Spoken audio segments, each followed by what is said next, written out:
সকলকে স্বাগত আমাদের ইউটিউব চ্যানেল সহজ পাঠের গুরুজিতে। আমি শুভজিৎ দাস, তোমাদের প্রিয় রাজা স্যার।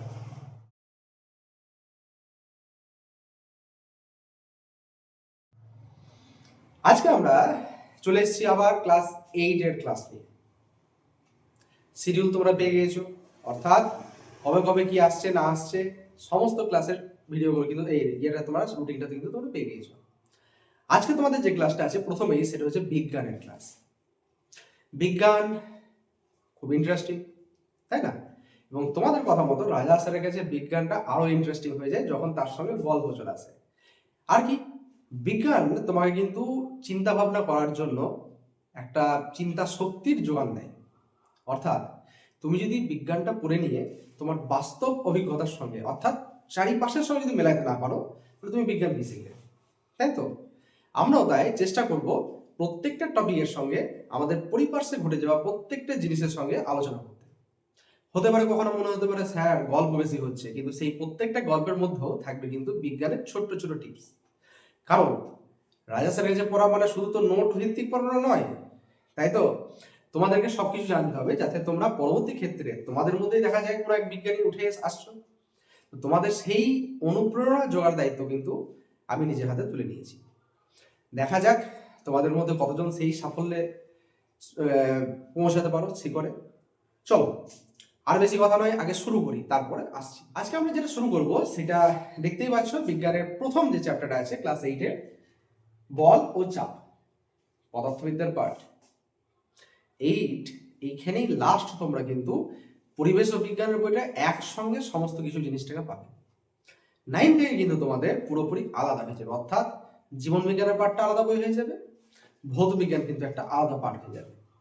এটা কিন্তু ভৌত বিজ্ঞান পাঠের মধ্যে একটা অংশ। আচ্ছা, এটা পড়তে গেলে তোমাকে প্রথমেই যেটা জিনিস জানতে হবে সেটা হচ্ছে ক্লাস 7 এর কিছু কিছু জিনিস তোমাকে কিন্তু মনে রাখতে হবে। এই তো জাস্ট কয়েকদিন আগে 7 পড়ে এসছো, অ্যানুয়াল পরীক্ষা দিয়েছো, টপিকগুলো নিশ্চয়ই জানো। চলো তাহলে আজকে আমরা 7 এর কিছু কিছু টপিক দিয়ে স্টার্ট করছি এবং এইটাকে যতটা হচ্ছে নিয়ে যাই। বিজ্ঞানের এই চ্যাপ্টার আজকে কিন্তু প্রথম ক্লাস। চলো তাহলে শুরু করা যাক। আচ্ছা বলো তো, প্রথমেই যে জিনিসটা চলে আসছে সেটা হচ্ছে নিউটনের গতিসূত্র।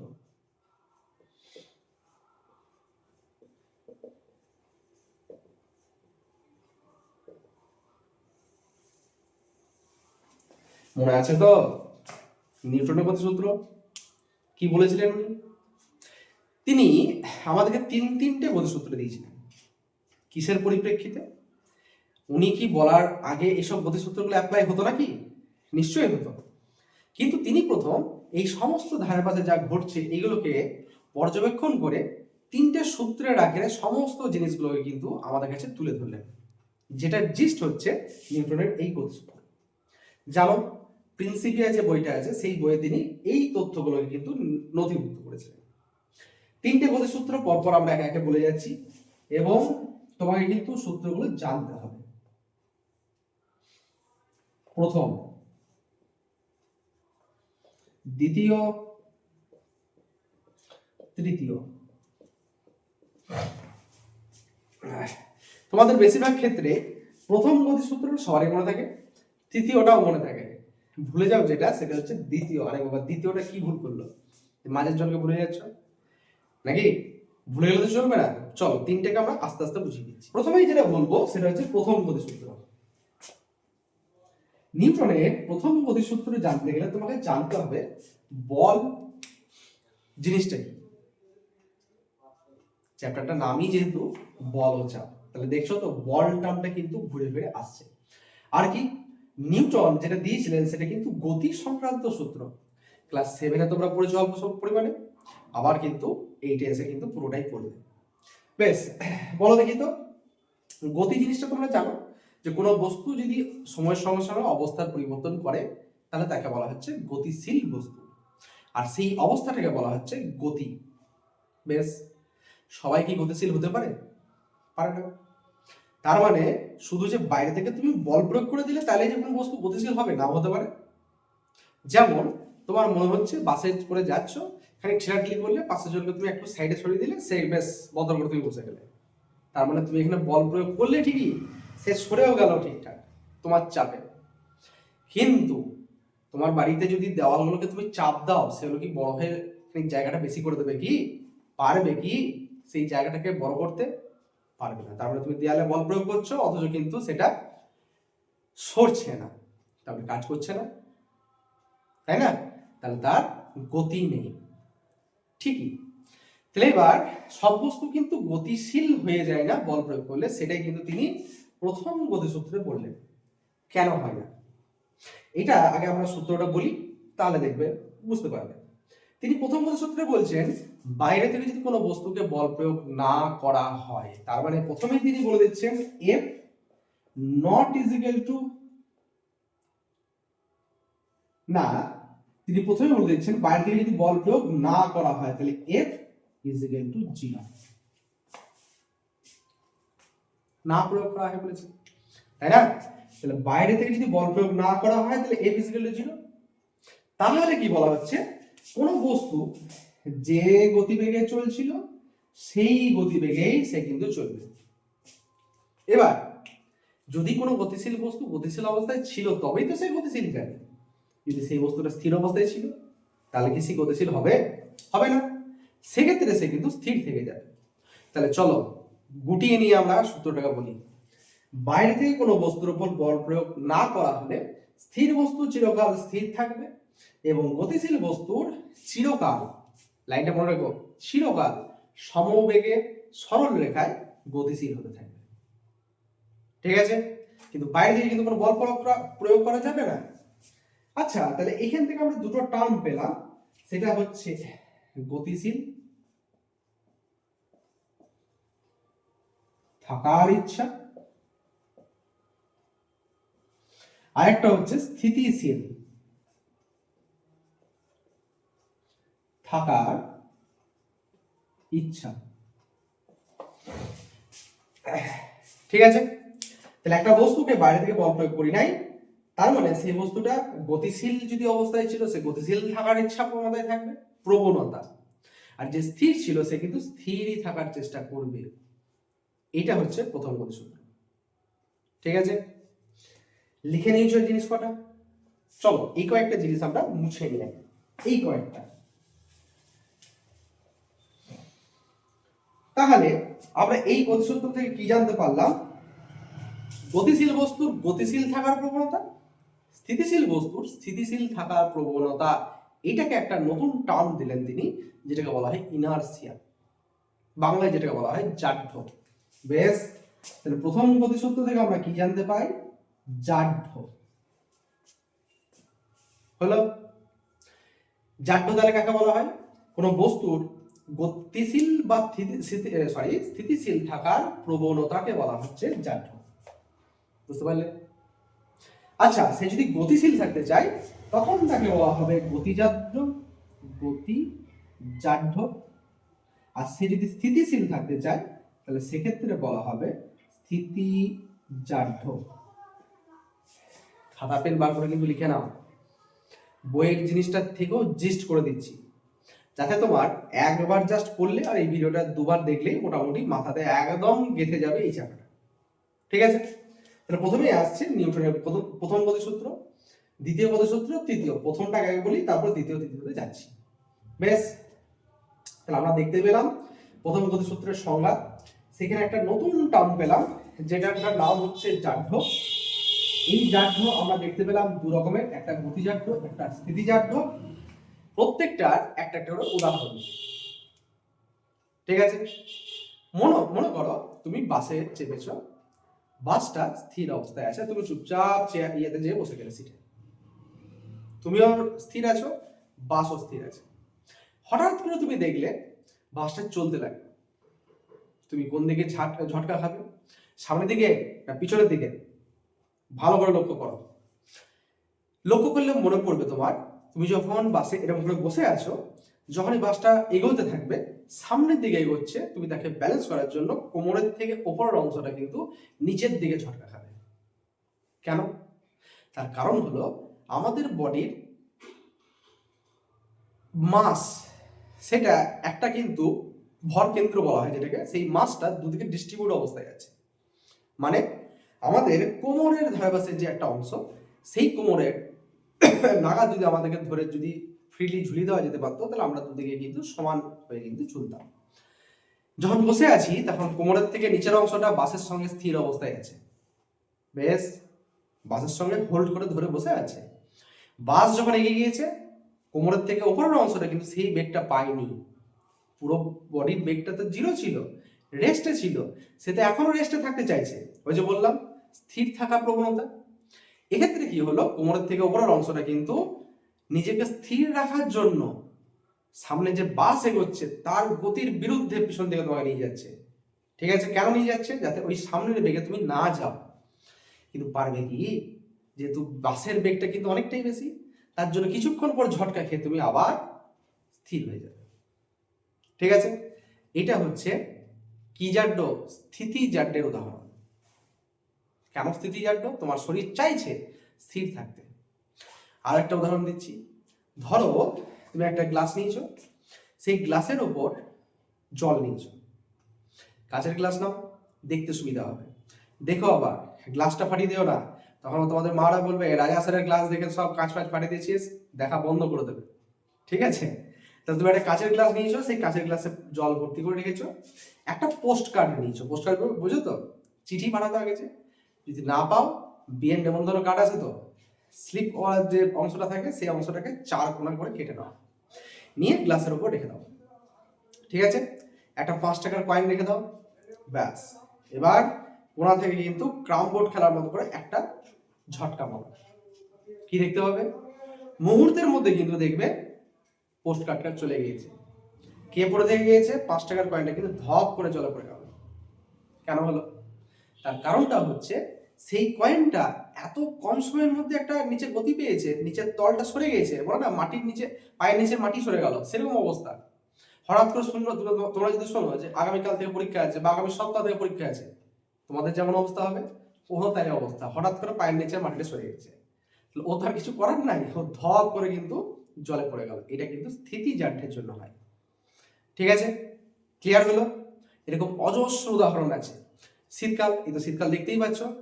যদি শীতকালে লেপ কাঁথা হ্যান ত্যান যা যা তোমরা ঢাকা নাও, লেপ কাঁথা কাঁচা তো সম্ভব হয় না, অত ভারী যদি তুমি কেচে দাও তাহলে কি অবস্থা হবে? সেই একটা ধোবা আর গাধার গল্প ছিল, সেটা তুমি জানোই। যাই হোক, আজকে যাচ্ছি না, ফাঁকা সময় থাকবে তখন গল্পটা শোনাবো, মনে রেখো জাস্ট। তাহলে কি হলো, সেই লেপ কাঁথা এর মধ্যে বা ব্ল্যাঙ্কেট নিচ্ছ, এখন মডার্ন হয়ে গেছে, এখন আর লেপ কাঁথাতে যাচ্ছে না, ব্ল্যাঙ্কেট নিচ্ছ, সব ফুরফুরে গায়ে লাগছে। তো সেই ব্ল্যাঙ্কেটকে দেখবে ধুলোবালি হয়েছে, কাছে কেউ কাছে না, কি করে একটা দড়িতে টাঙিয়ে ঝুলিয়ে দেয়, নিয়ে একটা লাঠি নিয়ে কিন্তু দুবারই দিলে দেখবে ওর ভেতরে যত ধুলোবালি আছে সব কিন্তু নিচে আস্তে আস্তে পড়ে গেছে। কেন বললো? তুমি যখনই ধাক্কা মারলে, মনে করে এই পর্দা আমি ধাক্কা মারলাম, তাহলে কি হলো, এর মধ্যে একটা কম্পন তৈরি হলো। যে কম্পনের জন্য কি হলো, এখানকার ধুলোবালি করা ওগুলো কিন্তু নড়ে চলে গিয়েছে। এবার তারা যখনই কম্পনের ফলে সে তার জায়গা থেকে বিচ্যুত হয়ে গিয়েছে, সে কিন্তু আর ওখানে ফিরতে পারেনি, সে নিচে পড়ে গেছে। তার মানে সে স্থির থাকতে চাইছে। বোঝাতে পারলাম? মাথায় ঢুকেছে? চলো আমরা নেক্সট টপিকে যাই। না বুঝতে পারলে বলবে, যে টপিকটা বুঝতে পারবে না আমরা ততক্ষণ বোঝাবো যতক্ষণ না তোমার মাথায় ঢুকছে। ঠিক আছে, তাহলে আমাদের এখানে স্থিতি জাড্য টার্মটা কিন্তু কমপ্লিট। ক্লিয়ার? চল গতি জাড্য। আচ্ছা, তাহলে কি দিয়ে শুরু করেছিলাম? গাড়িতে চাপা। সে তুমি বাসে চাপছো, সেই চেপে গাড়ি ছেড়ে দিয়েছে, এবার এখন তোমার গন্তব্যস্থল চলে এসেছে, মানে এবার গাড়িটা ব্রেক মারবে। হঠাৎ করে সে ব্রেক মেরে দিয়েছে, তুমি অন্যমনস্ক হয়ে আমার ক্লাসগুলোর কথা ভাবছো। এই অবস্থায় হঠাৎ করে তুমি তোমার গন্তব্যে চলে এসছো, গাড়ি ব্রেক মেরে দিয়েছে, কি হবে? সঙ্গে সঙ্গে দেখবে ব্রেক মারার সঙ্গে সঙ্গে তুমি কিন্তু সামনের দিকে ঝুলে পড়ো। কেন? নিশ্চিন্তে কত সুন্দর হেলান দিয়ে তুমি বসেছিলে, তুমি যদি ধরে না থাকো তোমার তো মাথায় লেগেই দেবে পাড়ে ফেলে। সেই জন্য বসার সময় কিছুটা ধরে বসো। তাহলে হঠাৎ করে যখন তুমি ব্রেক মেরে দেওয়ার পরে সামনের দিকে ঝুঁকে যাচ্ছ, এটা হচ্ছে গতি জাড্যের জন্য। এতক্ষণ তোমার কোমরের ওপর অংশটা চাইছিল স্থির থাকতে, ঠিক আছে, হেজ্জা হেজ্জি করে গাড়ির সঙ্গে ও কিন্তু মানিয়ে নিয়েছিল, বেশ চলো, গাড়ির সঙ্গে সঙ্গে কোমরের ওপর অংশটাও যেতে শুরু করে দিয়েছিল। কি সুন্দর, পুরো শরীরটা একই বেগে গাড়ির সঙ্গে সঙ্গে যাচ্ছিল, বাসের সঙ্গে সঙ্গে। বাস এবার কি করেছে? ব্রেক মেরে দিয়েছে, ও দাঁড়িয়ে গিয়েছে, তাই না? তোমার শরীর তো ভাবছিল সেই আগেকার মতো বেগে নিয়ে যাচ্ছে, সে কিন্তু এবার কি হবে, হঠাৎ করে দাঁড়িয়ে যাওয়ার জন্য সামনের দিকে ঝুঁকে চলে যাবে। সে তো ভাবছে সে এখনো এগোচ্ছে একই বেগ নিয়ে। এই ধরনের ঘটনাগুলো হচ্ছে গতিজাঢ্যের উদাহরণ। কঠিন লাগলো? বেশ, আরো সহজ উদাহরণ আছে। এই তো কদিন পর, এই তো শীত মনে করো শেষের দিকে, এই তো এত মোটা জ্যাকেট পরে আছি, কদিন পর দেখবে ফ্যান চলছে, তাই তো? ফ্যানের সুইচটা তুমি দিয়েছো, ফ্যান ঘুরছে বনবহন করে, তুমি কি করলে, ফ্যানের সুইচটা যে অফ করে দিলে। কিছুক্ষণ পর কি দেখতে পাবে, ফ্যানের সুইচ অফ করার পরেও ফ্যানটা খানিকটা কিন্তু ঘোরে। কেন ঘোরে? ও তো আমি কারেন্ট অফ করে দিয়েছি, তাই না? তার সত্ত্বেও ঘুরছে। সরি, একে বলা হচ্ছে গতিজাঢ্য। ঠিক আছে? এ কিন্তু গতিজাঢ্যের জন্য তার গতিটা এখনো কিন্তু বন্ধ করেনি হট করে, সে কিছুটা ঘুরে নিয়ে তারপরে কিন্তু বন্ধ হয়। মাথায় ঢুকলো? চলো, তাহলে আমরা প্রথম গতিসূত্র থেকে যেটা জানতে পাই সেটা হচ্ছে জাঢ্য। জাঢ্যের কতগুলো রূপ দেখলাম, স্থিতিজাঢ্য, গতিজাঢ্য। আচ্ছা, প্রথম গতিসূত্র থেকে আর কি কিছু জানা যায়? হ্যাঁ, জানা যায়। সেটা হচ্ছে বলের সংজ্ঞা। এই টার্মটাও খুব ইম্পর্টেন্ট। ওই যে প্রথমেই বলেছি, কোন বস্তুকে বাইরে থেকে বল প্রয়োগ না করা হলে তোমার প্রশ্ন আসতে পারে, তো বল কি? বল কাকে বলে? বল কি? বল লাও, কি উত্তর দেবে বলো? প্রশ্ন কই, উত্তর কই, তোমাকে শোধাচ্ছি কি? বল কি? বল, তাই না? ছেলে থেকে যখন ব্যাচে পড়ায় তখন বলি তো, বল কি বল রে, সেরকম ব্যাপার। তাহলে বল কাকে বলে? বল মানে হচ্ছে ফোর্স। What is force? মানে বল কি? বল মানে হলো বাইরে থেকে যা প্রয়োগ করলে, ভালো করে শোনো, সংজ্ঞাটা খুব সুন্দর করে গুছিয়ে বলছি।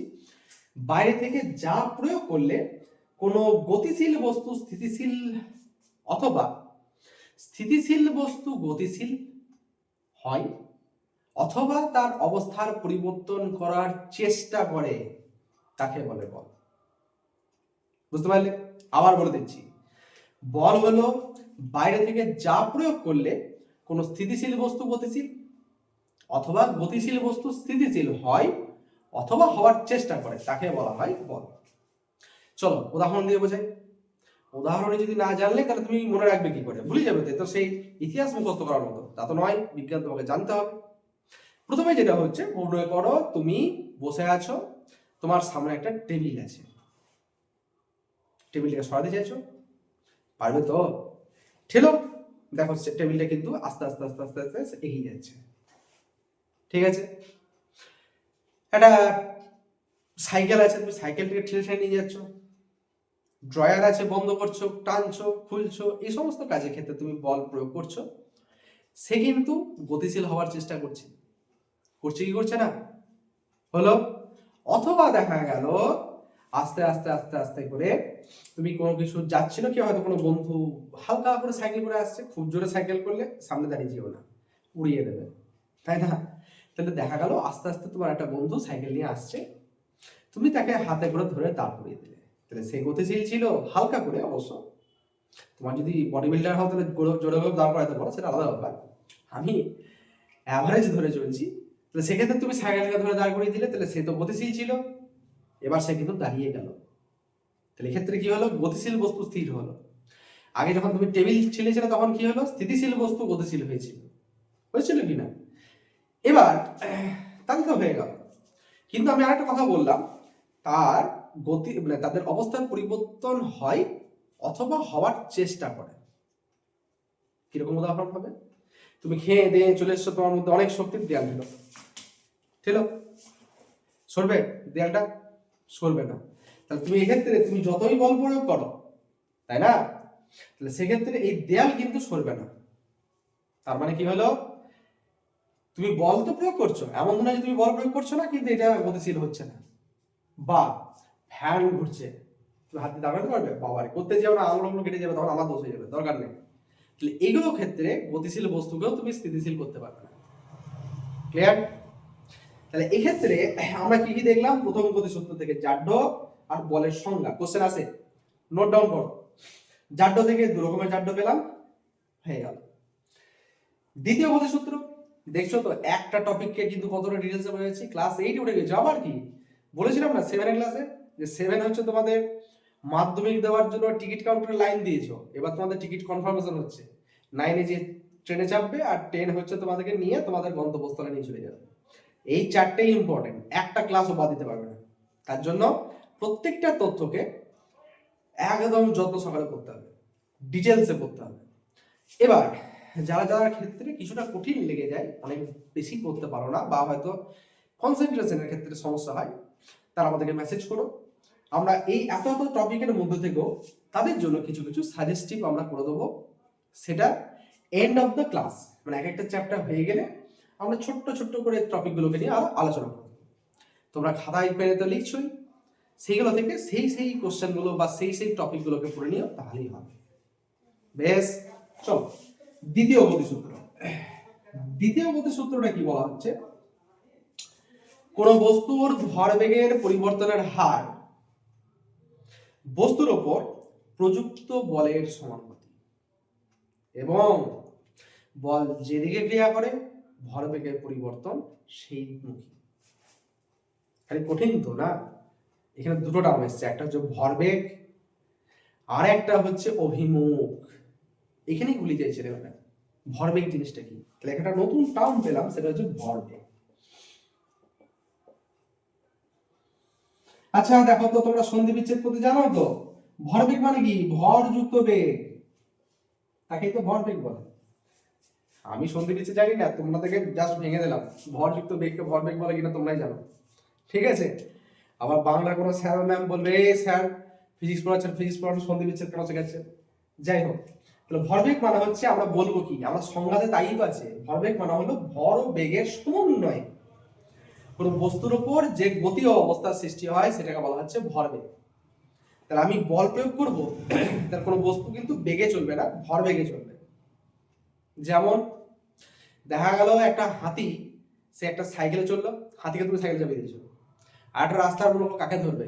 কুকুরও ধরলো, রাস্তায় অ্যাভেলেবেল আছে, তাকে সাইকেলে চাপিয়ে দিয়েছো, একই সাইকেল দুজনে, তাদেরকে একই ঢালান থেকে নামিয়ে দিয়েছো, মানে উঁচু জায়গা থেকে নিচে চলবে। কে আগে ওই নিচে পৌঁছাবে? কে আগে পৌঁছাবে? হাতি যাবে। তার কারণ দুজনের বেগ এক হলেও যেহেতু হাতির ভর অনেক বেশি, তার জন্য তার কিন্তু ভর বেগ বেশি হয়ে যাবে। কোনো বস্তু যখন গতিশীল হয় তখন শুধুমাত্র তার মধ্যে বেগ থাকে না, ভর বেগও চলে আসে, ঠিক আছে? তাহলে কোনো বস্তুকে আমি যখন বল প্রয়োগ করছি, তাহলে তো তার ভরবেগটাই পাল্টাবে, মানে এক জায়গা থেকে স্থান পরিবর্তন করবে। তাহলে সেই ভরবেগ কোন দিকে হবে? তো তুমি মনে করো একটা বল আছে, একটা টেবিলের উপর এরকম একটা ইট বা কিছু একটা ব্লক রাখা আছে, তাকে তুমি বল প্রয়োগ করেছো, সে তো এইদিকেই যাবে নাকি? না সে ঘুরে এদিকে চলে যাবে? নিশ্চয়ই যাবে না। এটা সে যাবে না, সে এইদিকেই যাবে, সেটাই বলা আছে। এমন তো নয় নিউটন বলার আগে এরকম যেত না, নিউটন বলেছে তারপর থেকে যাচ্ছে, তা তো নয়। উনি শুধু সমস্ত তথ্যগুলোকে তোমাদের সামনে তুলে ধরেছেন, চিন্তা ভাবনা করার একটা সহজ রাস্তা তিনি করে দিয়েছেন, বুঝতে পারলে? আর কি, তাহলে এখান থেকে আমরা মাপতে পারি কতটা বল আছে। তাহলে এখান থেকে আমরা বলতে পারি কি পাই? বলের পরিমাপ। আরেকটা হচ্ছে ভরবেগের ধারণা, ঠিক আছে? তাহলে এক একটা টপিক থেকে এক একটা জিনিস আমরা পাচ্ছি। জাড্য পেলাম, বলের সংজ্ঞা পেলাম, বলের পরিমাপ। এবার বলের পরিমাপ কি করে করবো সেটাও দেখাচ্ছি আস্তে আস্তে। আর কি? ভরবেগ। ভরবেগটা হচ্ছে ভর ও বেগের সমন্বয়ে গতি অবস্থা, ঠিক আছে? এখনো পর্যন্ত লেখা হয়ে গেছে, এই দিকটা মুছি একটুকু, যাতে এই টপিকটাকে আমরা একটু বোঝাতে পারি। বেশ, চলো এবার আমরা কি বললাম, এফ এর মান কি করে মাপবো সেটা কিন্তু আমরা দেখছি। আমরা F is equal to m a এই সূত্রর সাহায্যে কিন্তু বলের পরিমাপ করতে পারি। এটা হচ্ছে নিউটনের দ্বিতীয় গতিসূত্রের গাণিতিক রূপ, যেখানে এফ সমান কি বটে? বল, প্রযুক্ত বল। এম মানে বস্তুর ভর, আর এ মানে হচ্ছে ত্বরণ। একটা বস্তুকে বল প্রয়োগ করেছি, সে তো ত্বরণে নিয়ে যাবে, তাই না? তাহলে সে ত্বরণ আর মাস মানে হচ্ছে ভর, এই দুটোর গুণফলই হবে প্রযুক্ত বলের সঙ্গে সমান, ঠিক আছে? একটা জিনিস লক্ষ্য করো, আমরা কিন্তু কথাটাতে কোথাও ত্বরণ বলি নাই, আমরা ভর বেগ বলেছিলাম, হ্যাঁ কি না? ভরবেগটাকে কি বলা হয়? ভরবেগকে বলা হয় এম আর ভি। ভরবেগ এটাকে আমরা পি দিয়ে লিখি। এই পিটা কার সঙ্গে সমান? তাহলে এই ফোর্সের সঙ্গে পিটা সমান। তাহলে এইটা তো নিউটনের দ্বিতীয় গতি সূত্র হওয়ার কথা ছিল। তাহলে হঠাৎ এইখান থেকে এম এ কি করে চলে এলো? ঠিক আছে, এটা আমাদের ক্লাস 8 এর প্রয়োজনীয় নয়।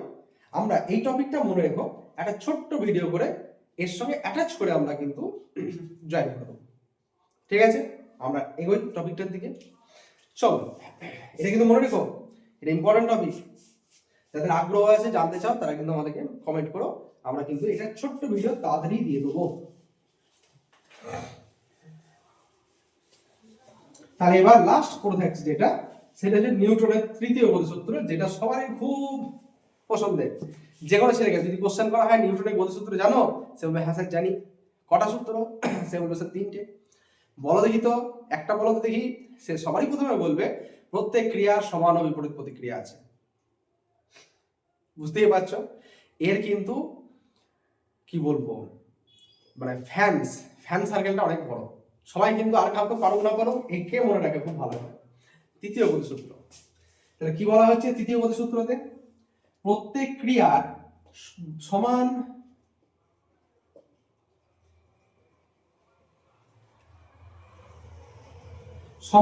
ও বিপরীত প্রতিক্রিয়া আছে। যেটা নিয়ে কিন্তু আমাদের এই ক্লাসটা এতটা ডিটেইলসে বললাম, তোমরা যারা 9 এর থেকেও ভিডিওটা দেখবে তারাও কিন্তু এই টপিকটা থেকে উপকৃত হবে।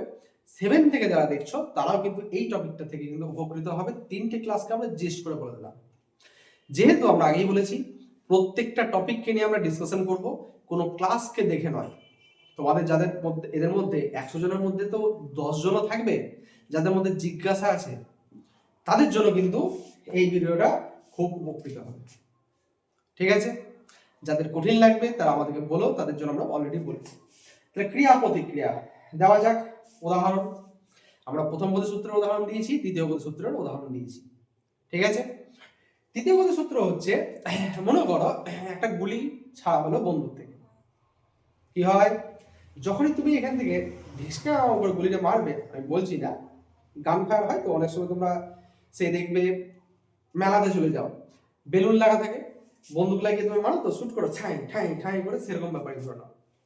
যখনই গুলিটা মারা হয় সঙ্গে সঙ্গে পিছন থেকে কিন্তু একটা ধাক্কা মারা হয়, এটা হলো প্রতিক্রিয়া। সামনে যে গুলিটা বেরিয়ে গেল সেটা হচ্ছে ক্রিয়া। হলো, আরো অনেক বাস্তব উদাহরণ আছে। যেমন তুমি যখন হাঁটছো, হাঁটার সময় তুমি যখন বা ছুটছো, আরো ভালো বুঝতে পারবে, ছোটার সময় দেখতে পাবে পা গুলো দিয়ে কিন্তু, যদি খালি পায়ে ছোটো খুব ভালো বুঝতে পারবে, মাটিতে যদি বালি পড়ে থাকে তাহলে পা গুলো দিয়ে যেন মনে হচ্ছে মাটিকে তুমি জোরে জোরে ধাক্কা মারছো। যত জোরে জোরে ধাক্কা মারছো তত যেন সামনের দিকে আরো জোরে জোরে এগোতে পারছো। হ্যাঁ, তাহলে মাটিকে তুমি ধাক্কা মারছো, এটা হচ্ছে ক্রিয়া। সামনের দিকে তুমি চলে যাচ্ছ, এটা হচ্ছে প্রতিক্রিয়া। ছুটতে ছুটতে দেখো না, অনেক সময় দাঁড়ানো যায় না হট করে, এটা কোন সূত্র? সেই আগেই বলেছিলাম, জাড্য। তুমি তো ছুটছো, তা তোমার মধ্যে কিন্তু গতিজাড্য চলে এসছে, এবং গতিজাড্য যখন চলে এসছে তুমি হট করে তো দাঁড়াতে পারবে না, যদি দাঁড়িয়ে যাও টুকরো পড়ে যাবে, তাই না? তার জন্য রেসের ক্ষেত্রে তুমি ফাইনাল ডেস্টিনেশনে পৌঁছে গিয়েও কিছুটা কিন্তু ছুটে ছুটে যাও। যাই হোক, তাহলে এখানে কিন্তু নিউটনের তৃতীয় গতিসূত্র দিয়েই বোঝালাম, কিন্তু তার মধ্যে মোমেন্টটা ইয়েও চলে এলো, আমাদের জাড্যও চলে এলো। তাহলে বুঝতে পারছো, যে কোনো টপিকের মধ্যে এমন নয় যে এরই একার সম্পত্তি, তা কিন্তু নয়। একটা জিনিসের মধ্যে অনেক রকমের বল কাজ করতে পারে। সেই জন্য তো চ্যাপ্টার নাম হচ্ছে বল ও চাপ। এখন তো চাপে যাই নাই, শুধু বল নিয়ে পড়ছি। দেখো একটা ছোট টপিক কত সময় নিচ্ছে, হ্যাঁ কি না? চলো, তাহলে এতদূর পর্যন্ত বুঝতে পারলে কিনা বলো, বুঝেছো? আজকে শুধু দেখবে বলটা নিয়ে ক্লাসটা হবে, শুধু বল। আজকে আর চাপ হবে না, চাপটা আজকে পড়িয়ে দিলে তোমাদের চাপ হয়ে যাবে। তাহলে বল, আচ্ছা কত রকমের বলের কথা তোমরা জানো? আমরা এই ক্লাসে শুধুমাত্র একরকম, দু রকমের বলের কথা আস্তে আস্তে বলবো। প্রথমে যেটা, সেটা হচ্ছে অভিকর্ষজ বল।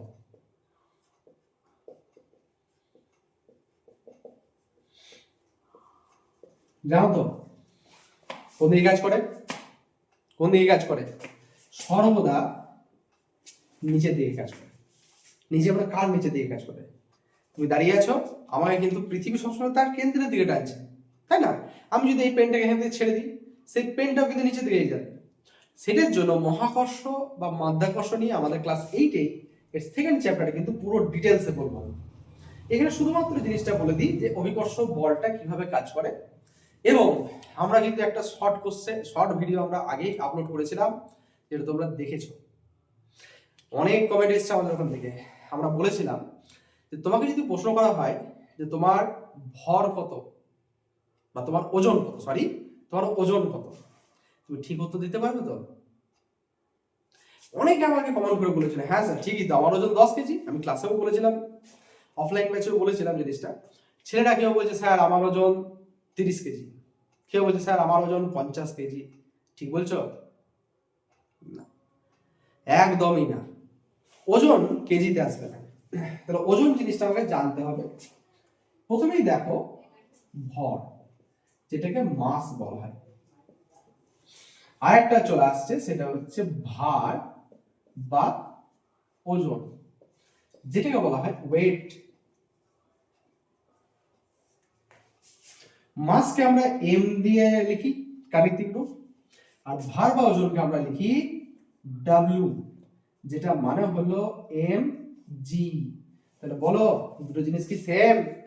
নয় সেম। তাহলে তোমাকে যদি প্রশ্ন এর একক কি, এর একক হবে কেজি হতে পারে, গ্রাম হতে পারে, কিন্তু এর একক হবে কি হবে?